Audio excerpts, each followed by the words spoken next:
नमस्कार मित्रांनो, आता आपण आहोत रोहा येथील रोटखुर्द तेजोती घरामध्ये, जिथे माझी मामी राहते दीपश्री गणपत मोरे यांच्या घरी. आम्ही दुपारी 1:15 वाजता आलो. आमच्या सायकल्स आता आम्ही रेडी करून ठेवलेल्या आहेत इथून पुढच्या प्रवासासाठी निघण्यासाठी. ही आहे आमची मनी मावशी. मनी मावशी हाय कर. हाय हाय. आणि ही आहे आमची दीपश्री गणपत मोरे मामी.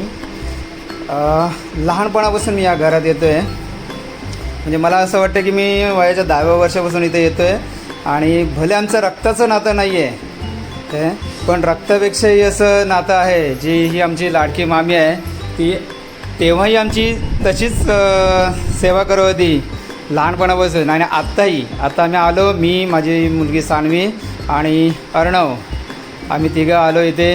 आम्ही येण्याची कल्पना तेजसने दिलेली होती आणि आल्यानंतर तोच अजूनही तिचा प्रेमभाव आमच्यासोबत होता. आलं, स्वागत केलं आणि लगेच तिने आंघोळीला सगळ्यांना पाठवलं. आंघोळ बिंघोळ करून आमचे कपडे देखील तिने स्वच्छ केले.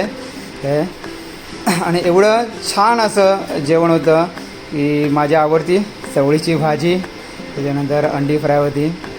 खूप छान वाटलं इकडे येऊन. अर्णव कसं वाटलं जेवण? एक नंबर. सानवी आवडलं. मामी आम्ही आल्यानंतर कसं वाटलं? आनंद झाला मामीला. मामी बोलते व्यवस्थित जा, जपून जा. मनी मावशी तर आमची एकदम खोडकर, मस्त एकदम मजा.